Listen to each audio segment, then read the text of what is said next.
Go beyond plus ultra. That and so many others are phrases we've all heard. They've become almost synonymous with ideas of growth and pushing your boundaries to become something more. And I can't help but be motivated to push myself to go further, to be more. I want to take the time to talk about the influences in anime that motivate me even when I feel like I don't have a chance. Like no matter what I do, I will ultimately fail.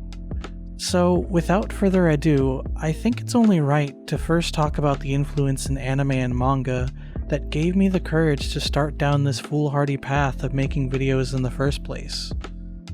All Might, the cautionary tale. He's a character that has become virtually synonymous with the current day and age of Shonen Jump manga. Toshinori was a being without real equal during his time as the number one hero, even-handedly defeating and leaving All for One nearly on his deathbed, not once, but twice. Though he did ultimately lose his vitality in the first fight, and then the ability to summon his All Might persona for more than a few moments after the second, it doesn't change the influence that his figure had on the hero society, even as the last of his gigantic strength faded. But I think far more important than what he was able to accomplish on the battlefield was his ability to inspire not only Deku and Bakugo, but entire other generations of heroes and growing faith in the world of heroes. Though All for One was eventually able to bring that rose-tinted image of a golden age of heroes to an end, it doesn't lessen the impact that All Might had in the long run. Though the times had changed, it left behind something more important: the people he guided down the road to herodom. While I do appreciate all of the amazing things he was able to accomplish, I think I would be remiss if I didn't at least talk about the negative effects that came from his time as the peak of what it means to stand for the downtrodden. I think his fame acted like a double-edged sword. Just as people were expecting him to be the symbol of peace, if someone, no matter their actual feelings or personality, if they didn't fit into the falsely perceived notion of herodom, many people were ostracized largely for things they had no actual control over that were intrinsic to a quirk that they didn't choose. And then there's the effect that it had on Deku after the fall of Hero Society. Because of the clarion call that All Might put out for the next generation, Deku took that to heart a little more than probably is healthy, even in the scope that Deku has always been a little too self-sacrificing if he feels like it would take him another step closer to being like All Might. And I feel like the current arc is a great way of showing that need that drives Deku to be like Toshinori. All Might stood at the pinnacle of the hero world, and while that did inspire a lot of heroes to follow in his footsteps, there was another effect of that. And I think Endeavor best explains that by talking about how though he continued to chase after the image of All Might, he could never quite catch up. And I think that leads a lot into the frustration that he has with being the number 2 hero. And that same thing is currently playing out with Deku. Because he feels the need to become the next symbol of peace, he doesn't think he can allow anyone else to attempt to stand by his side. Both because he doesn't want a target to be put on them, but because he feels like no one is qualified to stand at his side and keep pace with the work that he feels only he is capable of completing now.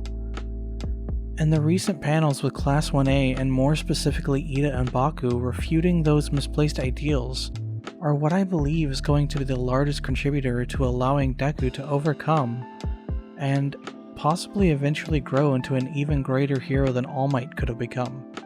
I think just as much as his immense strength of self is what set him to be so great, is also what kept All Might from ever fully investing in his own ideals of going beyond. Yes, it's what made him the strongest hero, but also made him one of the worst people to be a symbol for what all heroes should aspire toward, especially for people as idealistic as Deku and to a lesser extent Bakugo, both of whom are easy shoo-ins for being the top heroes in the future of the universe. And because of this duality of his character just as much as the duality of his body itself, his unexpected complexity makes him a character that I can respect for his contributions. while also recognizing the flaws. To be wary of the effects of going too deep down the rabbit hole, of becoming too much like him while sacrificing their own personalities in the process. But arguably, I think Toshinori as he is now, weak and downtrodden, is almost as powerful a symbol. Not in universe, but in terms of the meta itself. His shrunken and disheveled state is a direct image of what hero society was to become. How it wasn't in being present that he has had the most effect on Japan, but upon his retirement, his exit from the main stage, if you will. All Might is ultimately a symbol that means so much for both the good and bad of the universe, and I think it's a brilliant way of creating that connection with his two sides of the coin. And just as his actions solved many problems in the past, they also unintentionally created a facade of contentment that All for One was more than happy to shatter for not only the public, but Deku as well. And that leads me to the second character who has a similar mentality but a far different execution to surpass your limits. Of course, if you're at all familiar with Black Clover, you know the importance of it. I think in his own way, Yami has almost become as much a staple in the shonen community in recent times as All Might, and with the current arc centered on the retrieval and saving of Yami and vengeance, it is only more apparent. Yami, in many ways, is pretty similar to All Might. For those who know him, they see him as a mentor figure and someone to model their own endeavors after, the phrase he is so often caught saying. But I think that because of his infamy, it isn't as easy to get as caught up in the fervor of his more than apparent skills in combat. What he may lack in vocalizing, a skill that All Might is known for, I think that is actually in his favor. Where All Might's words are meant to placate the masses, Yami is much more straightforward with his views on the world. Only those who are willing to push themselves can truly grow and change in the end. And it isn't a matter of blatantly sacrificing oneself. He's also shown being able to be humble in the face of those he knows he can't face alone. This is pretty evidently shown in the fight with Dante, in which he tells Asta that he can't win on his own and needs help beating him. And this is the major flaw that Toshinori is never able to really overcome. He saw himself as the singular pillar of justice and safeguarding all of Japan, whereas Yami is able to recognize his weaknesses and push for others to similarly rely on their comrades when necessary.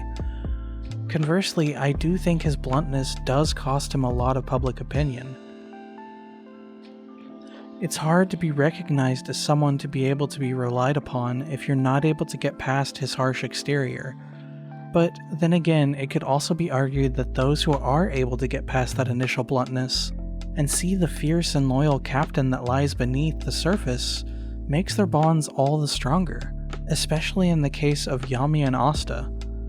Like I mentioned in my last video, Yami has largely become Asta's mentor, and if you haven't seen that yet, I'll leave a link to it down in the description for after you finish this video. Wink wink nudge nudge. And beyond that, it has become pretty evident that Asta's reason for wanting to be the Wizard King and what influences him in that direction has slowly drifted from his respect for the position in Julius, and into his admiration for Yami and everything that he represents.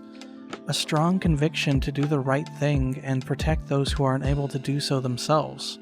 To provide for everyone, but to boost up those who do have potential and teach them to stand on their own feet, beside the friends and family they create both within and without the Black Bulls, to not be self-destructive in their convictions but to recognize their weak points, and find ways to augment that through training and relying on those that they trust. And I think part of that simplicity to Yami's character is what makes him so likable. His position isn't used as a stage for standing alone, but leaning into the idea that we are always stronger together than apart. And I think that is what makes Yami both similar, and yet so distinctly his own being to All Might.